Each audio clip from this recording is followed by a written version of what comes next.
అంటే అసలు ఏముంటాయండి, ప్లాన్స్ ఏముంటాయండి? అంటే ఇది నేను నిజంగా చెప్పాలంటే అక్కడ పార్టీని కూడా నేను నాకు జర్నలిస్ట్ కాలనీలో నిన్న కూడా చెప్పాను, జర్నలిస్ట్ కాలనీలో పార్టీ ఆఫీస్ కూడా తీసేసాను నేను. కాకపోతే మా జన సైనికులు పోలేదు, మా నాయకులు వదలలేదు నన్ను.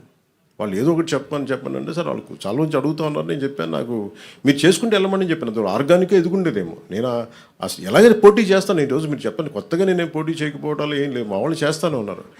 అంత అసర్టివ్గా స్టేట్మెంట్ ఇవ్వాల్సి వచ్చింది. అంతేగాని దాన్ని ఏదో కూర్చోమని ప్రీ ప్లాన్డ్గాను అయ్యేం లేదండి. ఎమోషనల్ ఏముంటుందండి పాలిటిక్స్లో? ఒక 2 దశాబ్దాలు తిట్టించుకున్న తర్వాత ఎమోషన్స్ ఏముంటాయి? ఇష్టారాజ్యంగా తిడతా ఉంటే ఇంకా భరించడం అనేది ఒక అలవాటు అయిపోయింది అందరికీ. నాకైతే అలా అలవాటు అయిపోయింది. అంతేగాని దాని ఎమోషన్స్ ఏముండవు. కాకపోతే ఏమవుతుందంటే, సో మీరు ఏ వాదనైనా పెట్టుకున్నాం, ఇబ్బంది లేదు. భారతదేశ సమగ్రతను బలహీనపరిచే ఏ విధానాలైనా సరే మేము చాలా బలంగా ఎదుర్కొంటాం. అది వ్యక్తి చేయనివ్వండి, అంతేగాని కొద్దిమంది వ్యక్తులు చేసేదాన్ని మేము అలాగే సమాధానం చెప్తాం. దీనికి ప్రత్యేకించి నాకు తెలంగాణ మీద అపారమైన ప్రేమ, నాకు తెలంగాణ మీద. అంతేగాని దానికి నేను అది కూడా చెప్పాను కదా, నేను ఇక్కడ 10 సంవత్సరాలు కష్టపడితే ఈ రోజున ఇంతమంది ఎమ్మెల్యేలు వచ్చాం. అలాంటిది చెప్పాను, మా వాళ్ళు పని చేస్తారని చెప్పాను తెలంగాణ కోసం. దానిపై అంతమించి సార్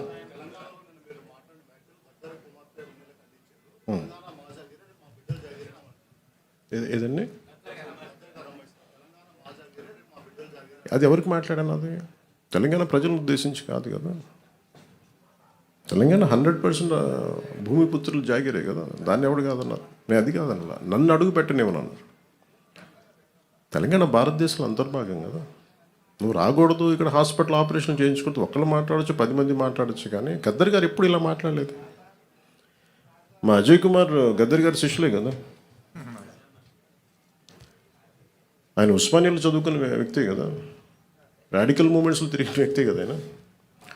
ఇది మేబీ వాళ్ళు ఏదైనా చూడకుండా ఏదైనా పొరపాటు అని ఉన్నారు, నాకు వాళ్ళు బాగా తెలుసు కదా, వాళ్ళ కుటుంబం కూడా.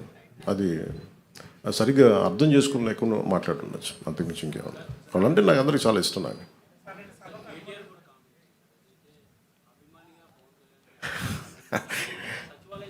కేటీఆర్ గారు నాకు చాలా మంచి బ్రదర్ కైండ్ రిలేషన్షిప్. మా ఇద్దరికి అనేక సందర్భాల్లో కలిసాం. మా ఇద్దరికి చాలా పరస్పర ఇష్టాలు ఉన్నాయి. పాలసీల్లో ఒక మాట అటు ఉంటుంది ఇటు ఉంటుంది, కానీ ఆయన ఏమన్నారు నేను చూడలేదు. నాకు తెలిసి ఆయన తప్పుగా ఏం మాట్లాడుకుంటారు, నాకు తెలుసు అదే అనుకుంటా.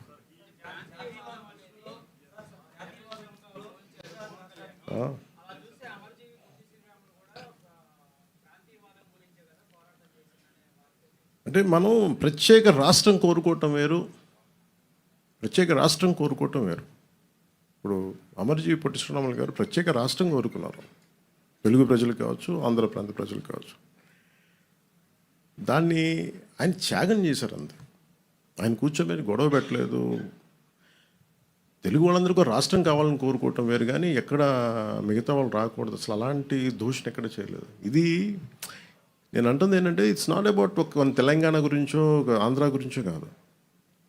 మీరు వెళ్ళే కొద్దీ విభజించుకుంటా వెళ్ళిపోతే, ఈ విభజన ఒక భూమికి మీరు సరిహద్దు వేయగలరు, కానీ మనసుల్లో వేసే ఈ విభజన, ఈ వేర్పాటు చాలా కనిపించు, చాలా లోతుకి వెళ్ళిపోతాయి. భవిష్యత్తులో మనం అద్భుతమైన అభివృద్ధి ఇవ్వలేకపోవచ్చు, కానీ కనీసం మన కనీస ధర్మం ద్వేషం ఇవ్వైతే ఇవ్వకూడదు కదా సమాజానికి. అంతకుమించి తప్ప అంటే ఆయన్ని కూడా నాకు తెలిసి ఆయన ఒక రైట్ పర్స్పెక్టివ్లో అని ఉంటారు, కానీ ఒకసారి పూర్తి నేను చెప్పింది చూస్తుంటే నాకు అలా ఉండేది కాదేమో. అది మేము ఎప్పుడన్నా కూర్చున్నప్పుడు సరదాగా మేము మాట్లాడుకుంటాం. దట్స్ నాట్ ఎట్ ఆల్ విషయం.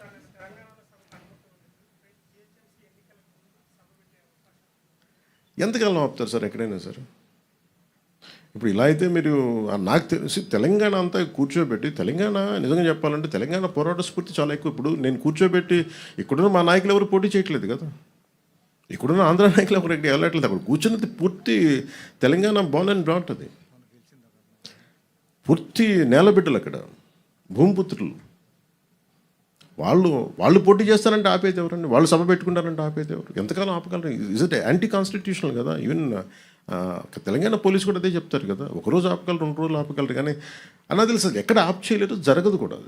అది ఉన్న ఏదో ఒక మేబీ ఆ సందర్భం నాకు తెలిసి ఇది ఒక్కళ్ళు కూర్చొని చేసింది కాదు, ఏదో అది చిలికి చిలికి గాలి వల్ల అయింది అనుకుంటున్నాను. అంతకుమించి నేను నిజంగా చెప్పాలంటే నేను అడిగారు మన ఛానల్లో కూడా మన మన కొంతమంది జర్నలిస్ట్ సోదరులు కూడా అడిగారు, ఏదైనా కాన్స్పిరసీ ఉంటుందండి. ఏముంటుంది కాన్స్పిరసీ? ఏదో ఒకళ్ళు కూర్చోబెట్టి మాట్లాడి కాకపోతే ఇది దేనికి తక్కువ అంటుకుంటుందంటే మన దేశంలో బతకడం మన హక్కు కదా.